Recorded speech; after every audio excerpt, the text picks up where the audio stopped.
आज हम रिव्यू करने वाले हैं ब्रह्म राक्षस एपिसोड 17। एपिसोड की शुरुआत में दिखाया जाता है ऋषभ और रैना दोनों फूली के पास आए होते हैं और फूली ऋषभ और रैना को बताती है कि ब्रह्म राक्षस गोलिल्ला से बना है और जो जो गोलिल्ला को पसंद है वो ब्रह्म राक्षस को भी पसंद है। और फूली ऋषभ रैना को बता रही होती है, तभी यह बात अपराजिता दरवाजे के पास छुप कर सुन लेती है। और आगे दिखाया जाता है युग और वेद कारपेट बिछा रहे होते हैं जिसमें नुकीले जहरीले खील होते हैं। और तभी दिखाया जाता है अजय आ जाता है और युग वेद दोनों दरवाजे से कील हटाते हैं तो अजय आज अंदर आ जाता है। तभी अपराजिता देख लेती है अजय को। और आगे दिखाया जाता है रैना और ऋषभ फूली के पास होते हैं। फूली उन्हें बता रही होती है कि जो गोलिल्ला को पसंद नापसंद है वही ब्रह्म राक्षस की पसंद नापसंद हो जाता है। और फूली ऋषभ रैना को बता रही होती है, तभी वहां अपराजिता आ जाती है और अपराजिता रैना को बताती है कि अजय आया है। और रैना अजय से मिलने चली जाती है और ऋषभ भी चला जाता है उसके पीछे। और रैना अजय से गले मिलती है और उसके बाद अजय रैना से पूछता है कि ये गले में मंगलसूत्र और सिंदूर क्या है। और रैना अजय से बताती है कि उसने ब्रह्म राक्षस को मारने के लिए ऋषभ से शादी की है। और आगे अपराजिता आती है किताब को देखने के लिए जिसमें ब्रह्म राक्षस के बारे में लिखा होता है।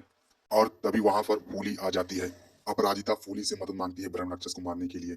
और फूली आगे कहती है, मैं तुम्हारी मदद नहीं करूंगी, मैं ऋषभ और रैना की मदद करूंगी। और फिर अपराजिता वहां से चली जाती है। और आगे दिखाया जाता है पूरा परिवार बैठा होता है और अजय से बात कर रहा होता है। और तभी वहां पर ऋषभ की भाभी नैना सबके लिए फल लेकर आती है और अजय अपने लिए केले मांगता है। और यह सुनकर ऋषभ को अजय पर शक होता है कि वही के अंदर कहीं ब्रह्म राक्षस तो नहीं है। और फिर मिताली केले लियाकर अजय को देती है। और तभी ऋषभ देखता है कि अजय के जूते और पैंट में मिट्टी लगी हुई है। और फिर अजय ऋषभ को बताता है कि उसकी कार खराब हो गई थी, इसलिए वो किसी ट्रक वाले से लिफ्ट लेकर आया है। और आगे दिखाया जाता है रैना अजय को बता रही होती है जो कुछ उसके साथ हुआ है। और रैना यह भी अजय को बताती है कि वो कितने बार ब्रह्म राक्षस को मारने की कोशिश की है लेकिन ब्रह्म राक्षस बार बार बच जाता है। और आगे दिखाया जाता है ऋषभ अजय के घर पर फोन लगा के पता करता है कि अजय कहाँ पर है। तो अजय के घर का नौकर बताता है कि अजय साहब कहीं गए नहीं थे, घर पर ही हैं, कमरे में बंद किए हैं उनकी माँ उनको। और आगे दिखाया जाता है अजय और रैना बात कर रहे होते हैं। और तभी वहीं से अपराजिता गुजर रही होती है, तभी वो देख लेती है। तभी वो सोचती है कि वो जाकर रैना के कमरे में वो किताब चुरा लेगी।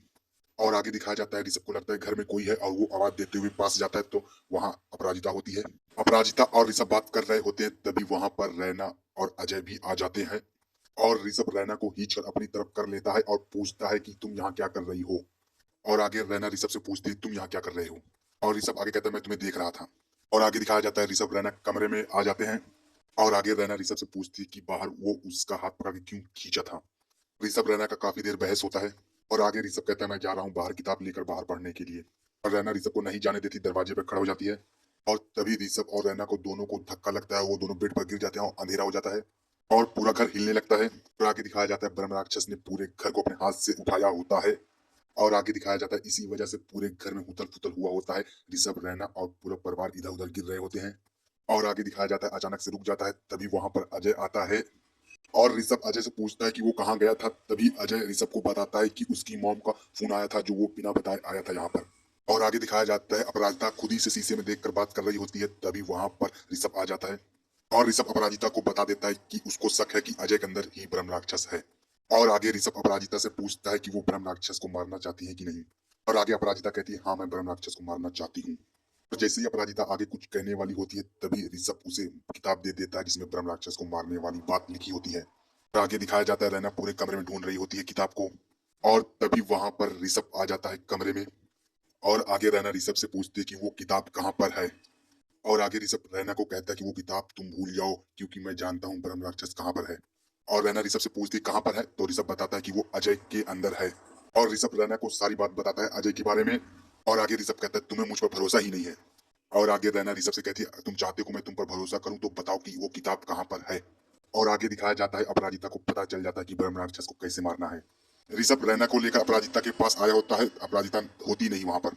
और आगे दिखाया जाता है ऋषभ रैना को कहता है कि एक बार तसल्ली के लिए अजय को आजमाते हैं कि उसके अंदर ब्रह्म राक्षस है कि नहीं। और आगे दिखाया जाता है रैना आती है अजय के कमरे में नाश्ता लेकर अजय के लिए। और रैना अजय से पूछती है कि उसकी कार कहाँ पर खराब हुई थी। और अजय रैना को मना कर देता है कि वो कहीं पर नहीं जाएगा। और आगे दिखाया जाता है ऋषभ अपराजिता को बता देता है कि किताब के बारे में रैना को पता चल गया है कि किताब अपराजिता के पास है। और आगे अपराजिता ऋषभ से कहती है कि उसे पता चल गया है कि ब्रह्म राक्षस को कैसे मारना है। और ऋषभ अपराजिता से पूछता है लेकिन अपराजिता ऋषभ को नहीं बताती। और आगे दिखाया जाता है नैना घर वालों के लिए जूस बना रही होती है, तभी वहां पर अपराजिता आ जाती है। और अपराजिता जूस के एक गिलास में कुछ मिला देती है। और आगे दिखाया जाता है ऋषभ रैना बात कर रहे होते हैं। और जैसे ही रैना ऋषभ से पूछने वाली होती है कि उसे उस दिन अपराजिता के साथ क्यों भेजा, वैसे ही ऋषभ की माँ ऋषभ और रैना को बुला लेती है और आगे दिखाया जाता है सब बैठे होते हैं जूस पीने के लिए। नैना और अपराजिता सबको जूस दे रहे होते हैं और अपराजिता वो वाला गिलास रैना को देती है जिसमें कुछ मिलाया होता है और वेद सबका जूस का गिलास लेकर बताता है कि जब ब्रह्म राक्षस घर को उठाया था, घर हिल रहा था, तब सब कहाँ कहाँ पर खड़े थे। और तभी वहां पर ऋषभ आ जाता है। ऋषभ वेद को बोलता है और फिर अजय अपना जूस का गिलास ले लेता है और बाकी परिवार वाले ले लेते हैं अपना जूस का गिलास और एक गिलास अपराजिता उठाकर ऋषभ को देती है और ऋषभ जूस का गिलास उठाकर जाता है रैना को देने के लिए और रैना को जूस को गिलास दे देता है। और उसके बाद अजय आता है रैना के पास और रैना को कहता है कि जूस पीने के लिए। और जैसे ही रैना जूस पीने वाली होती है वैसे ही उधर से वेद जाता है और वेद से रैना को धक्का लगता है और रैना के हाथ से गिलास गिर जाता है। और तभी मोहिनी कहती है गिलास फूटना अशुभ है और अपराजिता मोहिनी से कहता है कि गिलास फूटना तो शुभ होता है। और आगे दिखाया जाता है वेद अपने कमरे में आ जाता है और ऋषभ भी आ जाता है उसके पीछे और ऋषभ वेद को बोल रहा होता है तभी वहां पर युग आ जाता है और युग भी वेद को बोलता है कि अब तुम्हारी वजह से माँ अशुभ कहने लगी हैं। और आगे दिखाया जाता है अपराजिता मोहिनी को समझाती है और आगे दिखाया जाता है ऋषभ युग को भी बता देता है कि अजय के अंदर ही ब्रह्म राक्षस है। और आगे दिखाया जाता है ऋषभ आता है अपराजिता के पास और अपराजिता से बताता है कि वो बता दिया है युग को भी कि अजय के अंदर ही ब्रह्म राक्षस है। और ऋषभ अपराजिता को यह बताता है कि वो युग अजय और रैना चारों साथ जा रहे हैं बाहर। आगे दिखाया जाता है अपराजिता खुद से बात करती है। ब्रह्म राक्षस एपिसोड 17 यहीं पर खत्म हो जाता है।